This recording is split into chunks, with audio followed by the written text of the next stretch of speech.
करता है या परमाणु गुट से बिल्कुल खत्म हो जाया करता है। कम या ज्यादा का खाली फर्क है। जब पार्टी के अंदर ही 2 या 2 से ज्यादा गुट बनकर आपस में लड़ते हैं तो उनमें उसूल की बातें कम होती हैं और जगह, अफसरी, ओहदा, मंत्रीबाजी इसके मकसद ज्यादा होते हैं।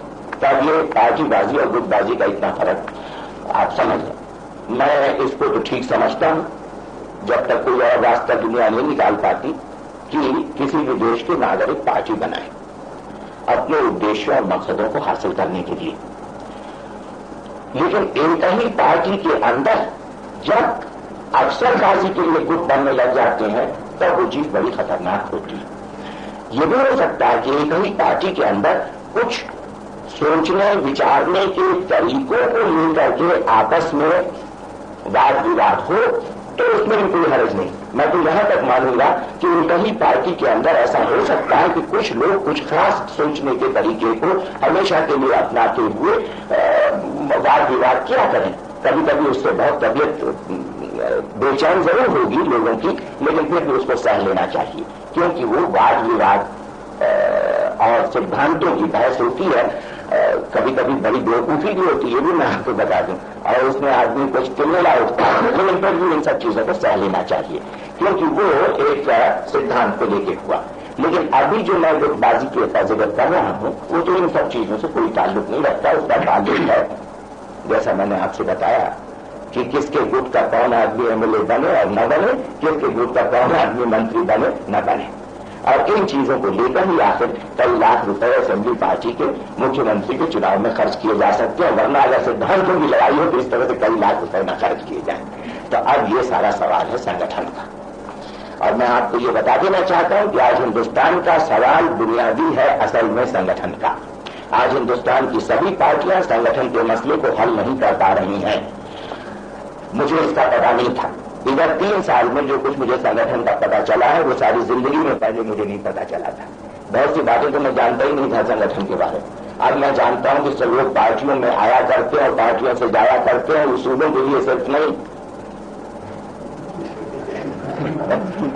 अब मुझे कुछ और पता चल गया। पहले तो ये सोचा करता था खाली उसूल, खाली सोचने के तरीके, खाली काम करने के तरीके, खाली लड़ाइयों वगैरह के लिए लोग आते जाते। लेकिन अब मुझे पता चला है कि दोस्ती बहुत बड़ी चीज और ये एक अच्छी चीज है। दोस्तियों के लिए भी लोग पार्टियां बिछोड़ा करते हैं और बनाया करते हैं। तो दोस्तियां फिर आपसी और किसी एक इलाके के झगड़ों के लिए, फिर कुछ स्वार्थ वगैरह के लिए भी लोग पार्टियों में आया करते हैं और पार्टियों से जाया करते हैं। अब ये संगठन का मसला उठ जाता है। अब उसको मैं आपको एक और मिसाल देकर के बता दूं कि संगठन का मसला कितना जबरदस्त है। और वो मिसाल मैं एक ऐसे आदमी का नाम लेके दूंगा जो आजकल जरा बहुत चहक रहा है। वो है श्री टी कृष्णमाचारी। एक चीज आप याद रखना कि कांग्रेसी लोग हल्ला मचाने में बड़े तेज और चारों तरफ ये हवा फैला देते हैं कि जैसे कोई वो बड़े क्रांतिकारी कदम उठा रहे हैं और हिंदुस्तान की आर्थिक जिंदगी को बिल्कुल पलट रहे हैं। कहीं दौलत पर टैक्स लगा रहे हैं, कहीं खर्च पर टैक्स लगा रहे हैं। लेकिन असलियत क्या है कि खुद श्री कृष्णमाचारी साहब, और जब मैं उनके लिए कहता हूं तो मेरा मतलब उनके खानदान से है, क्योंकि व्यापार, पैसा, मिल्कियत इन सब का ताल्लुक अपने कुटुंब से हुआ करता है। तो मान लो उनका बेटा है या और कोई रिश्तेदार है, कोई एक कंपनी चलाता है, तो उस कंपनी की मिल्कियत कृष्णमाचारी साहब के मंत्री बनने के पहले कितनी थी और आज कितनी है, ये सवाल बहुत ही अहमियत का है। और इसके ऊपर से सारी चीज मालूम होती कि हिंदुस्तान किस तरह से जा रहा है। और इसमें मुझे कोई शक नहीं मालूम होता। जो मेरे पास कहानियां आई हैं बहुत कुछ सबूत के साथ आई हैं, अभी बहुत कुछ सबूत के साथ नहीं है कि कृष्णमाचारी साहब की कंपनी इनके मंत्री बनने के पहले मुश्किल से 10-20-40 लाख रुपए की रही होगी और अब करोड़ों रुपए की हो गई। तो ये अच्छा तमाशा है। एक तरफ तो यह हजरत चारों तरफ हल्ला मचा के कहते हैं कि समाजवादी पैटर्न हिंदुस्तान में ढांचा हिंदुस्तान में बनाया जा रहा है और दूसरी तरफ से इनकी कंपनी 20 लाख से 2 करोड़ तक जाती रहे, तो आखिर ये क्या तमाशा है। अच्छा, इतना तो मैंने आपको जो मौजूदा हिंदुस्तान की हालत है उस पर बता दिया। अब ये साहब हैं कौन? शुरुआत इन्होंने की थी अंग्रेजी साबुन के सेल्समैन की हैसियत से। साबुन बेचना कोई बुरा नहीं है, लेकिन अंग्रेजी साबुन, इसलिए मैंने खासतौर से आपसे कह दिया लेबर ब्रदर्स। अच्छा, फिर उसके बाद उन्होंने कभी किसी जमाने में जो अंग्रेज लोग और अंग्रेजों के साथी और कुछ और ज्यादा चालाक लोग जो थोड़ा अंग्रेजों के साथ होते थे, थोड़ा कांग्रेसियों के साथ होते थे, कुछ और पार्टी कॉन्फ्रेंसेज में शामिल होना शुरू किया। जहां तक मुझे मालूम है इनका उस कांग्रेस से कोई संबंध नहीं था जो अंग्रेजों से लड़ा करती थी, लेकिन जब कांग्रेस जीत गई तब इनका संबंध मजबूत होते होते यहां तक आ गया कि अब वो वित्त मंत्री है। अब मैं इससे न तो कृष्णाचार्य साहब का और न कांग्रेस पार्टी का कोई विश्लेषण करना चाहता हूं, उससे मुझे मतलब नहीं। मैं आपका ध्यान अब खींचना चाहता हूं उस जमाने पर जब कभी सोशलिस्ट पार्टी की सरकार बनी। ऐसा हो सकता है क्या कि तब इसी तरह के कृष्णाचार्य और नाम होंगे उनके और शक्लें होंगी उनकी, तैयार न हो जाए। इस पर तो आपको सोचना चाहिए ना। आखिर ये क्यों तैयार होते हैं? इसलिए कि कांग्रेस पार्टी जब लड़ाई के दौर से गुजर रही थी तब अपने अंदर उन लोगों को तैयार नहीं कर रही थी जो एक तरफ अंग्रेजों का डंडा खाए हुए थे और दूसरी तरफ मौका आने पर हिंदुस्तान के सरकार में वित्त मंत्री भी बन सकते हैं, चालाकी से बात कर सकते हो या सोच समझ करके एक लगातार बजट वगैरह बना सकते हो, फिर उसके ऊपर हिंदुस्तान में लंबी लंबी तकरीरें कर सकते हो। ऐसे लोगों को वो अपने अंदर तैयार नहीं कर रही थी। नतीजा ये होता है कि किसी भी बड़े आंदोलन में एक अजीब तरह की दायरा की या भेद बन जाया करता। एक तरफ वो लोग जो उस आंदोलन के उद्देश्यों के लिए तकलीफ उठाते हैं, दूसरी तरफ वो लोग जो आंदोलन के सफल होने के बाद उसके हुकूमती कामकाज को चलाते हैं। और आप याद रखना कि ये संसार के इतिहास में प्राय हमेशा ही हुआ है, लेकिन इतना बुरी तरह से नहीं हुआ कभी जितना कि हिंदुस्तान में हुआ। और मुझे खतरा लगता है कि कहीं सोशलिस्ट पार्टी के हुकूमत में भी ऐसा न हो जाए कि लड़ने वालों का तो एक गिरोह रहे और जब हुकूमत का काम चलाने का वक्त आए तो दूसरा गिरोह आ जाए। अच्छा, मैंने ये सवाल इसलिए छेड़ा है कि ये जो संगठन वाला मामला है कि जो पुरानी नाइंसाफी और जुल्म से लड़े और जो नए समाज और पद्धति के हुकूमती ढांचे को बनाए, ये दोनों मिले जुले हों, यानी एक ही आदमी में दोनों तरह की शक्तियां हों, तो किस लिए? इसलिए कि आज जिस तरह के संगठन के ढांचे को हम लोग बनाया करते हैं वो नाकाफी रहा करता। आखिर क्या बात है कि हुकूमती ढांचे को हम लोग नहीं चला पाते? इसीलिए ना कि हमको समय से मतलब नहीं, हम अपनी जिम्मेदारियों को नहीं समझते, हम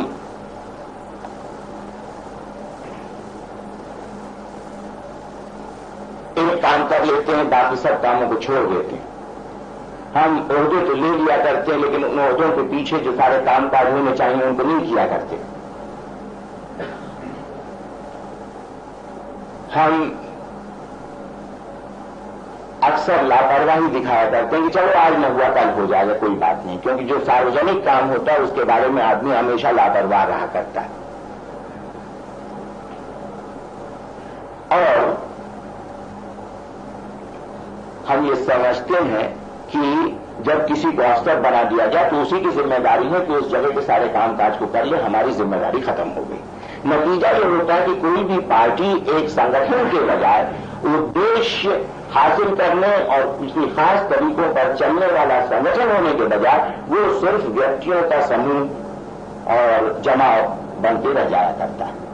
आज हम मंत्री हुए तो हमारे जो दोस्त वगैरह हैं वो कुछ थोड़ी बहुत मदद कर देंगे, कल जब हम मंत्री नहीं रह जाएंगे, मान लो महादेव सिंह जी मंत्री हो गए, तो फिर वो जो सारे दोस्त हमारी मदद करते रहे थे वो तो अलग हो जाएंगे, इनके नए दोस्त आ जाएंगे, वो सिर्फ मदद करने लग जाएंगे।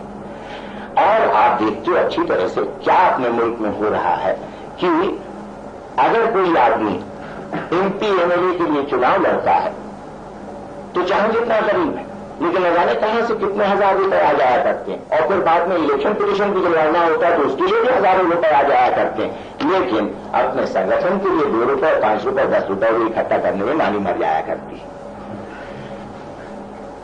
ये संगठन की हालत है। इस हालत में आखिर कृष्णमाचारी जैसे लोगों को मौका नहीं मिले तो किसको मौका मिले,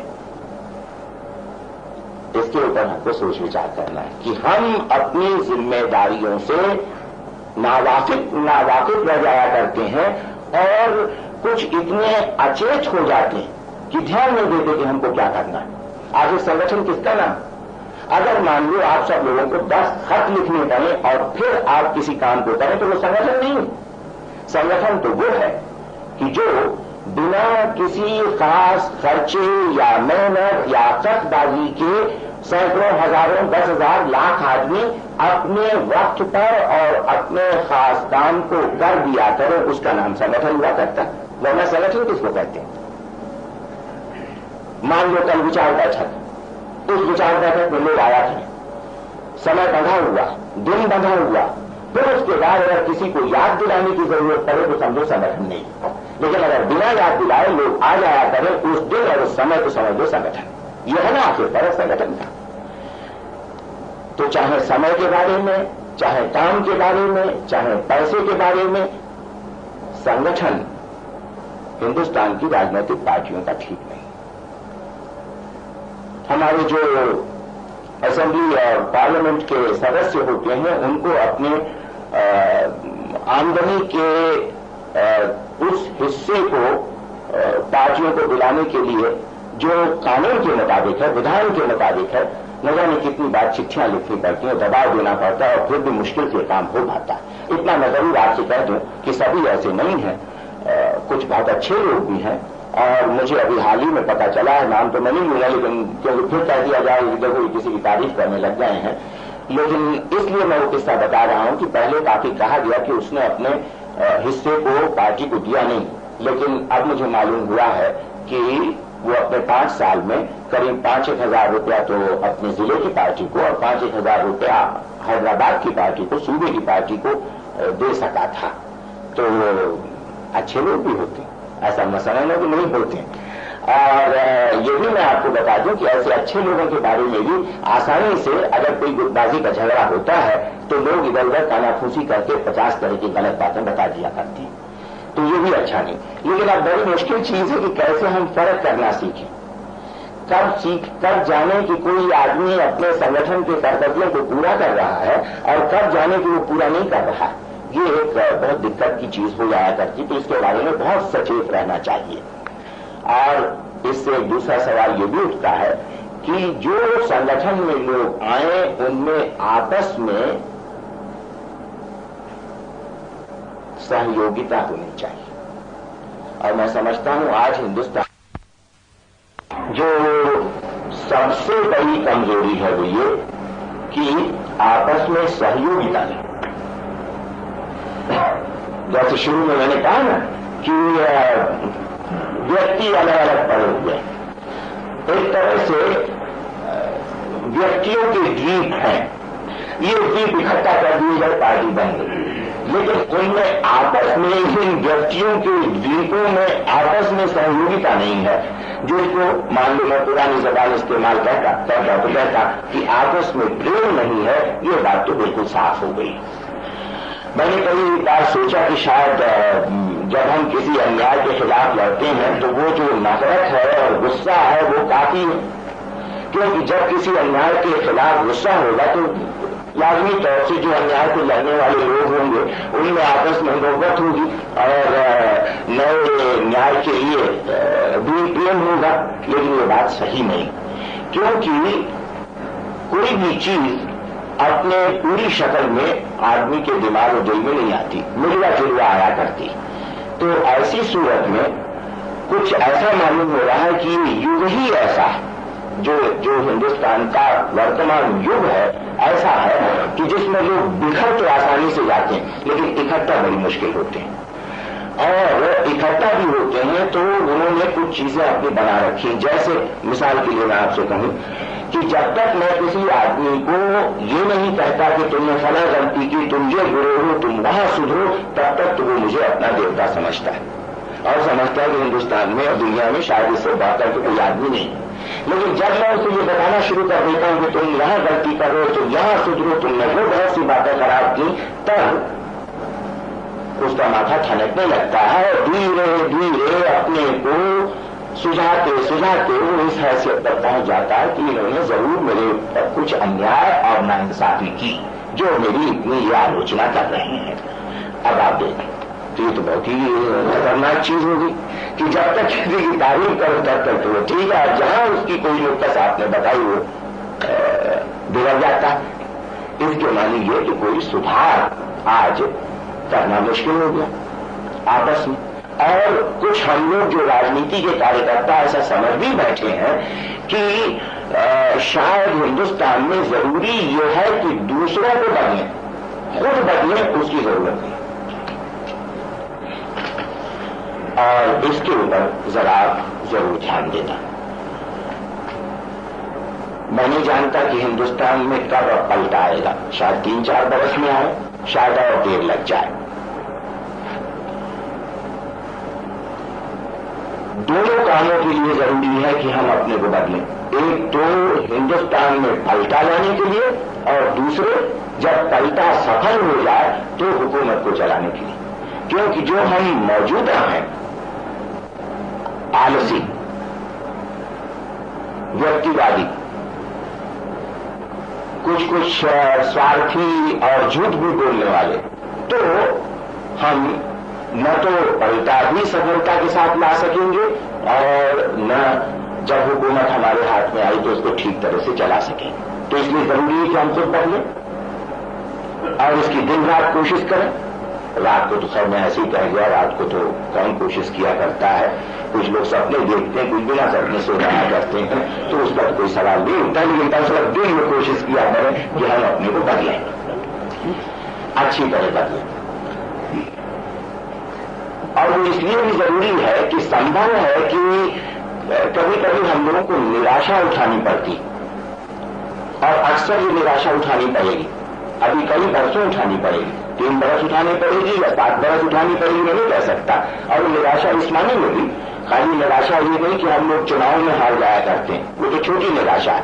एक और बड़ी निराशा है कि कोई आंदोलन खड़ा किया, कोई रचनात्मक काम शुरू किया, कहीं पर हमने उम्मीद लगाई कि हजारों लाखों लोग आएंगे, लोग आते नहीं, ये एक निराशा होती है ना। तो फिर आदमी का दिल बैठ जाया करता है कि अब तो कुछ हो ही नहीं सकता। तो ये मैं आपको बता दूं, ऐसा ही मौका होता है जब कोई पार्टी और उसके मेंबर अपने को तैयार किया करते हैं, बनाया करते हैं। अब मैं कौन सी मिसाल दूं, जिस तरह से समझो आप किसी शादी के लिए वो दूल्हा और दुल्हन अपने को सजाया करते हैं, मैं वही मिसाल दे सकता हूं। उसी तरह से पार्टी के मेंबरों को अपने आप को तैयार करना है और बदलना है और लायक बनाना। एक तो क्रांति को सफल बनाने के लिए, मौजूदा तख्ते को पलटने के लिए, और दूसरे जब तख्ता पलट जाए तब हुकूमत को चलाने के लिए। तो हम अपने आप को तैयार करें। अब क्रांति को बनाने के लिए, हासिल करने के लिए हमें कौन से काम करना है। अगर मिसाल के लिए आप देख लो तो उन्हीं के सबब से हम प्रजा सोशलिस्ट पार्टी और सोशलिस्ट पार्टी के झगड़े को पहले ज्यादा अच्छी तरह से हल नहीं कर पाए। अब मैं उस सवाल में बहुत तफसील उस सवाल पर तफसील के साथ नहीं बोलूंगा। इतना मैं आपसे कह दूं कि प्रजा सोशलिस्ट पार्टी से जो हम लोगों का झगड़ा चला उसमें अगर हमारी तरफ से कोई गलती हुई है तो एक ही है, और वो बहुत बड़ी गलती है, और वो ये कि हमने संगठन की तरफ ज्यादा ध्यान नहीं दिया। या तो हमारी दिमागी हैसियत उन दिनों खराब थी, और या ये कि जो सारे मुल्क में बुरी आदतें फैली हुई हैं उनके हम भी शिकार हैं। न हमने मेंबर ठीक बनाए, न हमने कमेटियों का संगठन किया, न हमने इसकी परवाह की कि जो प्रतिनिधि वगैरह होते हैं उनके पास काफी पैसे रहें कि सालाना सम्मेलनों में या खास सम्मेलनों में वो आसानी से जा सकें और जाकर के बोल सकें या कम से कम अपने वोट दे सकें। हमने संगठन के मामलों की तरफ ध्यान नहीं दिया। अब भी मुझे आपको याद दिलाना है कि जो कुछ आज हिंदुस्तान की राजनीति में चल रहा है घूम फिर करके हमारी सफलता असफलता इसी सवाल पर निर्भर करेगी कि हमने अपने संगठन को कितना बढ़िया बनाया, उसमें कितनी चुस्ती लाई है, उसमें कितना सच लाया है, उसमें कितने मेहनत करने वाले आदमियों को हमने तैयार किया है। और ये कि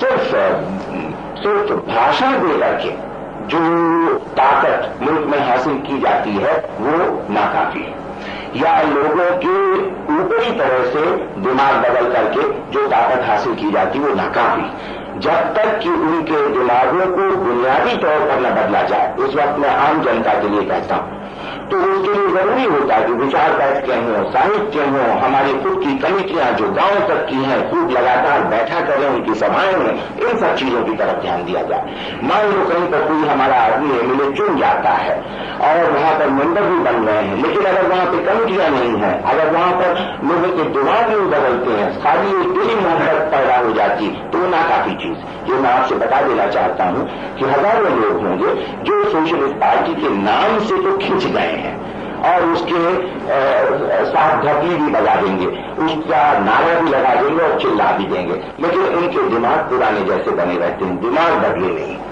तो ऐसे आदमी बहुत नाकाफी हुआ करते हैं, क्योंकि उनके सिर्फ दिल पर सोशलिस्ट पार्टी का नाम ही तो लगा है। एक वो नाम मिल सकता, हजारों तरह की घटनाएं हो सकती हैं, उनका कोई प्रिय नेता है वो बदल जाती है, और दूसरे मान लो वो बदले नहीं और सोशलिस्ट पार्टी के साथ चिपके भी रहे, लेकिन जब तक उनका दिमाग नहीं बदलता तब तक वो कोई लगातार और ठोस काम करने के लायक नहीं बन पाते। और उसी के साथ साथ कि जो रोजमर्रा की और छोटी छोटी जिंदगी में दिक्कतें नाइंसाफियां होती हैं उनको भी हम हल नहीं कर पाते।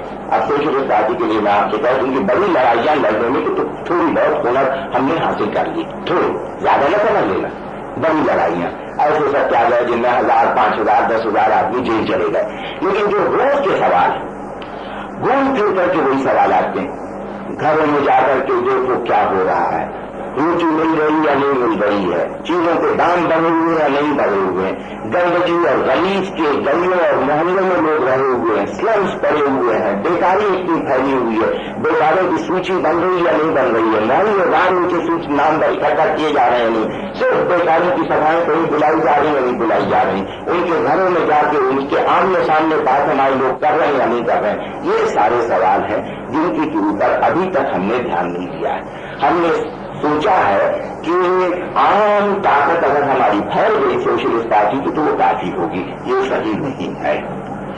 सही तो तब हो संगठन हमारा जब एक एक चीज को लेकर के हम अपने पार्टी की तरफ से लोगों के आराम और उनकी तकलीफों के खिलाफ रोजमर्रा वाले काम को शुरू कर दें।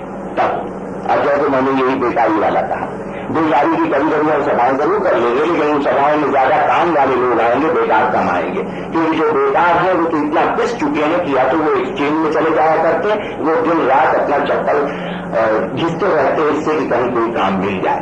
बेकार तब आपकी सभा में आएंगे जब आप उनके घरों में जाकर के उनकी सूची बनाएंगे, फेरिस्त बनाएंगे, उनको कोई उम्मीद दिलाएंगे कि शायद कोई नतीजा निकल पाए तो निकल पाए। तो ये मैंने मिसाल के लिए आपको सारी चीजें की कि किस तरह से इन कामों को एक एक करके जब हम लोग अपने संगठन में उठाएंगे तब कहीं जाकर के सोशलिस्ट पार्टी इतनी मजबूत बन पाएगी कि वो जो कुछ भी और हालत पैदा होने वाली है अगले 2-4 बरस में उनका सामना कर सके।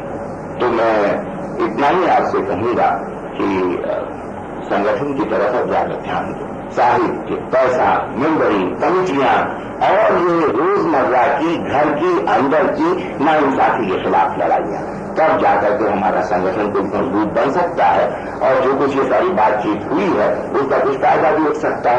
इतना जरूर आप याद रखना कि अभी बातचीत खत्म हो गई। अब इसके ऊपर जहां तक कि ऊपरी नेके का सवाल है उसको उठाना तो बेवकूफी होगी। अब तो सोशलिस्ट पार्टी के सदस्यों को एक को जो हमारे 2-4 लाख सदस्य हैं हिंदुस्तान भर में, इसी तरह से बातचीत अपनी करनी चाहिए और अपना काम बढ़ाना चाहिए कि प्रजा सोशलिस्ट पार्टी में जितने भी अच्छे लोग अब तक मौजूद हैं वो वहां से खसक आए और अपनी सोशलिस्ट पार्टी में शामिल हो जाए। यही एक तरीका रह जाता है जिसकी तरफ हमको अपना ध्यान देना। तो मुझे तो अपनी बात बैठी जाने से वापस उसके बाद क्या यही जो रास्ता जयप्रकाश जी ने बदला है उस रास्ते को हम अपने में मिला करके क्या कोई अच्छा काम करेंगे या कहना चाहते हैं? इसलिए इसके बारे में कुछ बहस आई होगी और उसके बाद में भी बातचीत अगर होगी तो उसमें बहस आने वाली है। तो इसमें कोई ऐसी शक्ल निकल सकती है क्या कि ये 2 विचारधाराएं जो में बनी है तो ये कहीं मेल हो सकता है?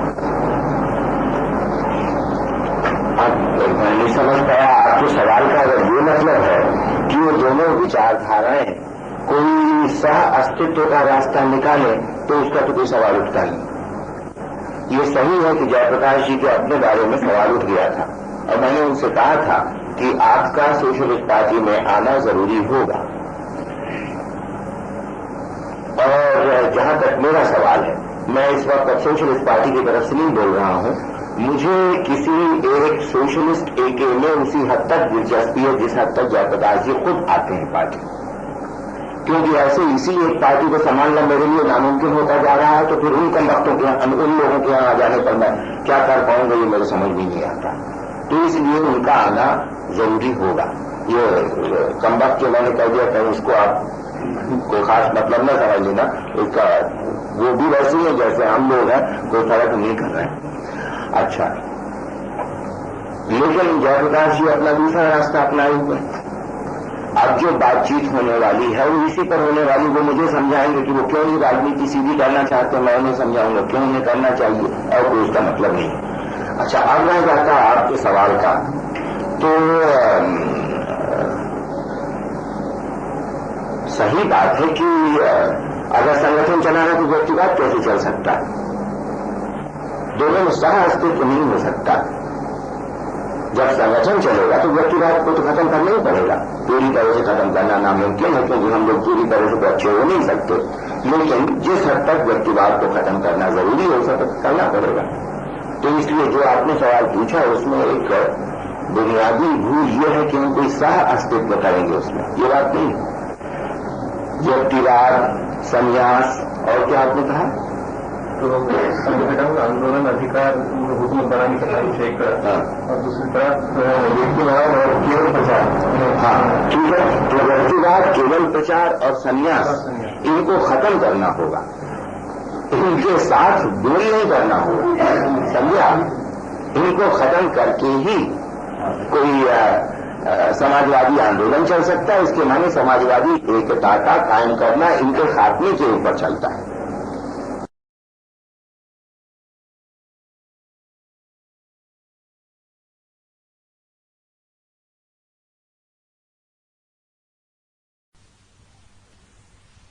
कुछ तो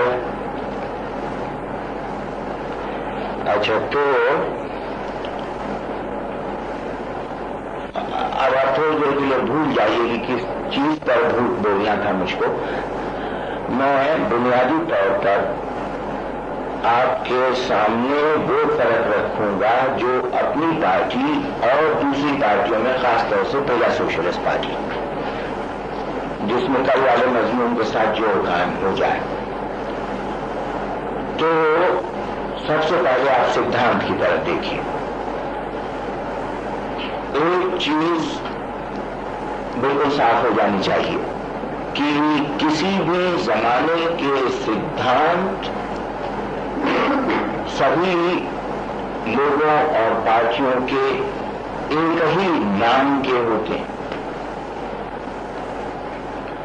इसको अभी हिंदुस्तान के लोग समझते नहीं और इसको समझना चाहिए। एक जमाना होता है, जमाने के अपने विचार होते हैं और उन विचारों का नाम सभी पार्टियों के लिए एक जैसा होता है। इसलिए आपको कोई अचरज नहीं करना चाहिए अगर आज के जमाने में बराबरी का सिद्धांत सभी पार्टियों का है। आपको अचरज नहीं करना चाहिए कि समृद्धि का सिद्धांत कि सब लोग खुशहाल बने सभी पार्टियों का है, और जनतंत्र का भी सिद्धांत। ये नाम है और इसके पीछे कुछ एक भावना भी है, दिल की ख्वाहिश, वो सबकी है। क्योंकि हमें ये मान के चलना चाहिए कि सभी पार्टियां ईमानदारी से समता, समृद्धि, जनतंत्र जैसे सिद्धांतों को अपनाए हुए हैं। कभी किसी तर्क में ये नहीं कह देना चाहिए कि वो बेईमान है और हम ईमानदार हैं, क्योंकि इस तरह का तर्क कोई मतलब नहीं रखता है। उनकी भावनाएं और जो उन भावनाओं को संग्रह करके एक नाम दिया जा सकता है, वो इन्हीं सब सिद्धांतों और विचारों के अंतर्गत आता है। फर्क कहां होता है कि कौन पार्टी क्या मतलब समझती है। बराबरी का, समृद्धि का, जनतंत्र का, ये नाम सबके एक से होंगे, कभी गलती मत कर जाना। इसीलिए आमतौर से जब कभी किन्हीं दो पार्टियों की तुलना की जाती है हिंदुस्तान के राजनीतिक बहस में या अखबारबाजी में, तो जब लोग नामों और संज्ञाओं की तुलना कर देते अरे ये सिद्धांत तो एक जैसे। सोशलिस्ट पार्टी, कांग्रेस पार्टी दोनों ही तो बराबरी मानते हैं, दोनों ही तो जनतंत्र मानते हैं, दोनों ही तो समृद्धि मानते हैं, तो दोनों एक ही सिद्धांत के, तफसील में फर्क है। उसी तरह से प्रजा पार्टी और सोशलिस्ट पार्टी के बारे में भी अब क्योंकि बहस चल पड़ी, लोग कहना शुरू हुआ ये सब तो सभी मानते हैं। तो ये तो एक नाक आंख कान की तरह, जिस तरह से हर एक आदमी के आंख नाक कान होंगे, उसी तरह से आज के जमाने में हिंदुस्तान में जो कोई भी पार्टी काम करेगी उसको समता, समृद्धि और जनतंत्र वगैरह के सिद्धांत अपनाने ही पड़ेंगे, क्योंकि ये हमारे युग के सिद्धांत हैं। अब समझिए।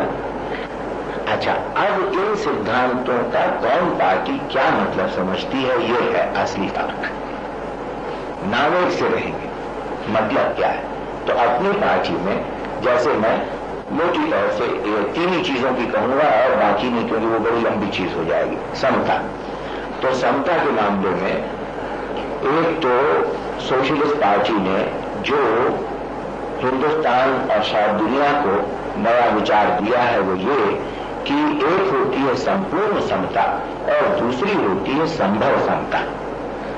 संपूर्ण समता तो एक दिल का ख्वाब है कि सब बराबर हो जाए और पूरी तरह से बराबर हो जाए। ये तो एक सपना है, सपना ये रखना चाहिए, क्योंकि बिना इस सपने के वो चीज जो इन्होंने बताई कि जोर से आदमी जान अपनी दे दे, वो हो नहीं सकती। लेकिन सिर्फ वो रहे तब फिर वो आदमी बेकार हो जाता है, उसका भी सपना बढ़ता है, वो बड़ा रहेगा घर में आलसी की तरह से। राजनीति में उस सपने को साकार करने के लिए देखना पड़ता है कि इस वक्त हालत क्या है और उस हालत को कितनी हद तक बदला जा सकता है, जिसको हम संभव समता कहेंगे। क्या हालत है इस वक्त, कितनी खराबी है। संपूर्ण समता अगर लाना हो तो कहां पहुंचना होगा। दोनों में अगर कोई तार्किक या जोड़ कायम करना हो तो कहां वो जोड़ कायम होगा। और यहीं पर फर्क देखा जाता है कि कहां जोड़ कायम किया जा रहा है। जो दकियानूसी प्रतिक्रियावादी पूंजीवादी पार्टियां हैं वो उस जोड़ को वहां कायम करती हैं जहां मौजूदा समाज करीब करीब जैसे का तैसा बना रह जाता है, और जो पागल पार्टियां वो उस जोड़ को ऐसा कायम करते हैं जो कभी हासिल न हो सके, यानी संपूर्ण समता की तरफ बहुत ज्यादा चली जाती है। और जो पार्टियां सचमुच मुल्क और दुनिया को बदलना चाहती हैं वो मौजूदा हालत और संपूर्ण समता के बीच में ऐसा जोड़ कायम करती है जो हासिल किया जा सके। अच्छा, जिन पार्टियों ने इस औजार दिमागी औजार को नहीं अपनाया है वो पार्टियां तो बेखबर होती रहेंगी, क्योंकि अपने काम में तो वो बिल्कुल यथास्थितवाद को चलाएंगी, कोई जैसा है वैसे रखो, कोई तब्दीली मत करो, समाज चलता ही जाए जैसा है, इधर उधर कुछ हल्ले जरूर मत जाए लेकिन ज्यादा फर्क ना पड़े। और जब बोलना हो तब संपूर्ण समता की बढ़ा दो बातें। और आजकल आप यही देख रहे हो, क्या कांग्रेसी क्या कम्युनिस्ट बोलते वक्त, सिद्धांत के वक्त, बहस के वक्त तो संपूर्ण समता का पूरा चिट्ठा खोल देते हैं, और जब अमल करने का वक्त आता है तो फिर जो समाज है उसको चलाते रहो, तो दोनों में कोई ताल्लुक नहीं रह जाता। सोशलिस्ट पार्टी ने दोनों में ताल्लुक करवाना चाहा कि संपूर्ण समता और मौजूदा हालत में ताल्लुक कायम करो और एक संभव समता की तरफ जाओ। अब इसलिए मैं आपको बताता हूं एक एक करके कि संभव समता में क्या चीजें सोशलिस्ट पार्टी ने बिल्कुल साफ तौर से ठोस रख दी। नंबर 1 कि अगर 100 रुपया कम से कम महीने की आमदनी या खर्चा किसी आदमी का हो हिंदुस्तान में तो ज्यादा से ज्यादा 1000 रुपया। दूसरी बात कि जमीन का फिर से बंटवारा ऐसा कर दिया जाए कि किसी भी 5 आदमी के कुटुंब के पास 3 यूनिट से ज्यादा, 1 यूनिट के मतलब उतनी जमीन कि जिसे 5 आदमियों का कुटुंब बिना मजदूर लगाए हुए और बिना मशीन लगाए हुए खुद खेती कर सके। तीसरी बात कि उद्योग धंधों का राष्ट्रीयकरण होना चाहिए। चौथी बात कि जो बिना नफे की खेती है उस पर से मालगुजारी खत्म हो जानी चाहिए। पांचवी बात कि शिक्षा में एक ऐसा दायरा है जहां संपूर्ण समता आ जानी चाहिए, वहां संभव समता की जरूरत नहीं, और वो है 5 वर्ष से 10 वर्ष प्राथमिक बच्चों की शिक्षा, जहां पर कि बिल्कुल संपूर्ण समता है और एक ही तरह के स्कूल हो, चाहे धमगी के लिए और चाहे राष्ट्रपति के बच्चे के लिए। अभी मैंने कुछ मिसालें आपको दी कि संपूर्ण और संभव समता के जोड़ को सोशलिस्ट पार्टी ने ठोस तरह से इन 5 चीजों पर बताया। वैसे अगर मैं अपने सारे नीति को आपके सामने बताने लगूं तो और भी इसी तरह से 5-10 चीजें निकलेंगी, लेकिन आज उन सबको छोड़ दीजिए। अब इसमें आप देखेंगे एक तो संपूर्ण समता आ गई है शिक्षा वाली, और आमदनी और खर्चे के हिसाब से 1 और 10 वाला हिसाब वो भी संपूर्ण समता की तरफ एक बहुत बड़ा कदम है, क्योंकि आज का जो हिसाब है वो तो 100 गुना छोड़ दीजिए, 100 गुना तो बहुत मिलेगा, लेकिन 10,000 गुना और 20,000 गुना भी फर्क है इस वक्त के हिंदुस्तानी समाज में। अब आप देखेंगे कि और कोई हिंदुस्तान में पार्टी नहीं जो इस औजार को लेके दिन रात इस फिक्र में पड़ी हुई हो कि संपूर्ण समता को ठोस और साकार रूप समाज में कैसे दिया जाए, किस तरह से संभव समता में डाला जाए, एक एक करके निकालना। ये सही है कि जैसे जैसे हिंदुस्तान की सोशलिस्ट पार्टी कुछ चीजों को निकालती है वैसे वैसे दूसरी पार्टियां उनको अपना लेती, इस पर हमको ऐतराज नहीं करना चाहिए। अच्छा है अगर दूसरे नकल करते हैं तो बहुत अच्छी बात है, ये हमारी सबसे बड़ी तारीफ है। और चीज फैलाना हमें तो इससे मतलब नहीं है कि सोशलिस्ट पार्टी का खाली नाम फैले। अब जैसे ये बिना नफे की खेती से मालगुजारी खत्म, ये लोगों ने अपना लिया ना। यहां तक मैं आपसे कहूं कि मैंने सुना है कि जनसंघ के लीडरों ने एक सर्कुलर भेज दिया है कि भाई जो आर्थिक और अंदरूनी मामले हैं हिंदुस्तान के उसके बारे में तो जो सोशलिस्ट पार्टी का है उसको आप मूंद के नकल करो और जब गांव में जाओ तो जैसा वो नारा लगाते हैं वैसा ही नारा लगाओ। खाली अब ये ऐसा वो करते नहीं है, क्योंकि हमने कई जिलों में देखा है, गोंडा वगैरह जिले जो उत्तर प्रदेश के, बिल्कुल उनके वही नारे होते हैं, खाली उसके साथ साथ हिंदू संस्कृति के नारे भी वो जोड़ देते हैं। ऐसा हमको सिखा दिया गया कि वो सब चीजें उनसे ले लो, बाकी और उनको छोड़ दो।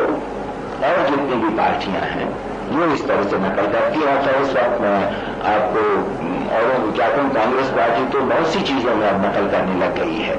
और प्रजा पार्टी का तो आप जानते ही हो, वो हमेशा अपने प्रस्ताव पास करते हैं, चाहे चुनाव की शर्तों के बारे में, चाहे किसी के बारे में, कि जो हमारी पार्टी प्रस्ताव पास करती है उसकी वो नकल कर लिया करते हैं। तो खैर इस वक्त मुझे आपसे ये कहना है कि ये बिना नफे की मालगुजारी की नकल कृष्णाचार्य ने भी की, लेकिन उसे खुश मत हो जाना, वो बेमतलब नकल, क्योंकि ऐसी नकल तो सोशलिस्ट पार्टी की पिछले 8 वर्ष में हमेशा होती आई और नेहरू साहब सबसे बड़े नकलची, लेकिन वो गर्दन मरोड़ के किया करते हैं। यहां तक कि जितना भी श्रमदान है विनोबा जी का श्रमदान वगैरह, ये क्या है, अपना वो 1 घंटा देश को वही है, लेकिन वो मरोड़ दिया गया, क्योंकि 1 घंटा देश को था हम लोगों का एक क्रांतिकारी संपूर्ण कार्यक्रम का छोटा अंग और वॉलंटरी स्वेच्छा से, उसमें खर्चा करने की बात नहीं थी। अब वो श्रमदान ऐसा हो गया है कि अगर मजदूर पैसा लगा के रखो तो कम खर्चा होगा, लेकिन ये जो स्वेच्छा की जो श्रमदानी स्वयं सेवक है उनके चाय के ऊपर इतना खर्चा सरकार कर देना पड़ता है कि ये खबर हो जाए तो ज्यादा अच्छा है। तो इसलिए मैं अभी आपको खाली कहता हूं कि किस तरह से विचारों को मरोड़ दिया जाता है। अब कृष्णाचार्य ने जो कहा है, एक तो वो बेमतलब है, इस मायने में कि सरकार की वो नीति नहीं, और उसके साथ साथ कोई सन और संबंध नहीं दिया गया है कि तब तक हम इसको हासिल कर लें। जैसे मान लो अगर उत्तर प्रदेश की सरकार और संपूर्णानंद ने मूर्तियों के हटाने के बारे में कहा होता कि ये मूर्तियां हटा दी जाएंगी, तो वो बेमतलब होता। वो तो कह ही चुके हैं, 600 वर्ष के बाद हटाएं, 50 वर्ष के बाद हटाएं, लेकिन उनका 15 अगस्त 1957 तक हटा देंगे। इसलिए कृष्णाचार्य जब ये कहें कि समझो ये कह रहे थे 31 दिसंबर 1957 तक बिना नफे की खेती से मालगुजारी खत्म हो, वो तो और आगे बढ़ गए, बिना नफे की खेती नहीं, जैसे ढकोर संख होता है उससे कम मांगो तो वो कहता हम तुमको ज्यादा देंगे। उन्होंने कहा हम मालगुजारी खत्म करना चाहते हैं, हम तो एग्रीकल्चरल इनकम टैक्स यानी खेती पर इनकम टैक्स कायम करेंगे, लेकिन न कोई उसके साथ सन है, न कोई तारीख है, न कोई संगत है, बिल्कुल वो ढकोर संख की जैसी बात है। तो इसके ऊपर भी आप ध्यान रखते रहना कि जब कभी राजनैतिक बहस में आप हिस्सा लो तो हमेशा किसी भी मसले के अलग अलग पहलुओं के ऊपर ध्यान दो। अगर प्रजा सोशलिस्ट पार्टी तो उसे इन सब चीजों को सोचने की फुर्सत ही नहीं, और जब कोई पार्टी नकल करने लगती है तो वो किसी भी एक ठोस कार्यक्रम के जान को नहीं पकड़ती, खाली उनके शब्दों को पकड़ लिया करती। इसलिए उसके लिए संभव नहीं होता कि उस पर कोई अमल करवा सके और सचमुच लोगों का दिमाग बदलवा सके। अब जैसे मैंने ये एक छोटी सी जो बात कही है ना, शिक्षा के मामले में संपूर्ण समता और प्राथमिक शिक्षा, इसको इतना छोटा न समझना, क्योंकि इससे बिल्कुल इनकलाब हो जाएगा। शुरुआत होती है आदमी की बचपन से, और बचपन में 5 से 10 वर्ष की उम्र में अगर संपूर्ण समता आ गई तो वो ऐसी चट्टान जैसी बुनियाद पड़ेगी, फिर उसके बाद एक अच्छी सी इमारत कायम की जा सकती। लेकिन आप इसी से देखो कि और किसी पार्टी ने हिंदुस्तान में इस मामूली से मामूली चीज को नहीं सोचा, सोशलिस्ट पार्टी ने पहली बार सोचा। ये एक जबरदस्त कसौटी है इस बात की कि समता के मामले में सचमुच दिल और दिमाग से संपूर्ण और संभव समता को जोड़ने की कोशिश करती रहती है ये पार्टी। तो खैर एक चीज तो मैं अभी यहीं पे खत्म करता हूं। अब दूसरी चीज आप लोग जनतंत्र वाली, तो जनतंत्र में भी आप देखोगे ठोस तरह से सोशलिस्ट पार्टी ने कहा एक कि जितना भी सरकारी रुपया करों के रूप में इकट्ठा होता है वो 4 हिस्सों में बांट दिया जाए, तो एक हिस्सा गांव या शहर को मिले तो दूसरा हिस्सा जिला पंचायतों को मिले। ये मामला बहुत दूर जाता है, क्योंकि इस मामले के मानी ये होते हैं कि आज जैसे समझो 21 अरब रुपया खर्च हो रहा है सरकार का सभी दिल्ली और सूबे और पंचवर्षीय योजना वाला, तो उसके माने 5 अरब से भी कुछ ज्यादा गांव पंचायतों को मिल गया ना, और 5 अरब जिला पंचायतों को मिल गया। क्योंकि जब तक पैसा नहीं होगा तब तक इन जनतंत्रीय संस्थाओं को कामकाज करने का मौका नहीं मिलेगा। और कोई ये सवाल उठाए कि आखिर पैसा इकट्ठा कहां से होता है, तो खैर अब इस बहस में मैं नहीं पढ़ूंगा। मैं खाली इतना ही आपसे कह दूं कि हिंदुस्तान में इस वक्त जो कर वगैरह के रूप में रुपया इकट्ठा हो रहा है वो ज्यादातर क्या करीब करीब सभी सारे हिंदुस्तान के लोगों से इकट्ठा हो रहा है। चाहे दिखने में ऐसा लगे कि कस्टम्स में हो जाता है, इनकम टैक्स में हो जाता है, और वो कहाँ चुंगी वगैरह ये शहरों में जहाँ कहीं कारखाने चलते हैं। लेकिन आखिर ये कोई 10-15 लाख मजदूर या 10-5 हजार व्यापारी थोड़ी दे देते हैं, क्योंकि जिन चीजों के ऊपर टैक्स लगता है वो आखिर लिया तो जाता है करोड़ों लोगों से जो शहर और गांव में रहते हैं। तो खैर एक चीज मैंने बताया। उसी तरह दूसरी चीज कलेक्टर खत्म हो जाना चाहिए और उसकी जगह ले लेनी चाहिए चुने हुए जिले और गांव के पंचों को। रुपया और असल ताकत। तीसरी चीज कि पुलिस का के ऊपर कब्जा सूबे की सरकार का नहीं होना चाहिए, बल्कि गांव और जिले और शहर पंचायतों का, चाहे अलग अलग चाहे मिलवा जुलवा हो जाना चाहिए। इस पर से बहुत कुछ तफसील के सवाल लोगों ने मुझसे उठाए, बड़े बड़े लोगों ने, कि फिर ऐसे लोगों के बारे में क्या कहोगे कि जो इंटर डिस्ट्रिक्ट इंटर स्टेट यानी ऐसे चोर और डाकू हैं जो एक जिले से दूसरे जिले में और एक सूबे से दूसरे सूबे में अपने पैतरे मारा करते हैं। तो ये सब तफसील के सवाल हैं, इनसे घबरा मत जाना।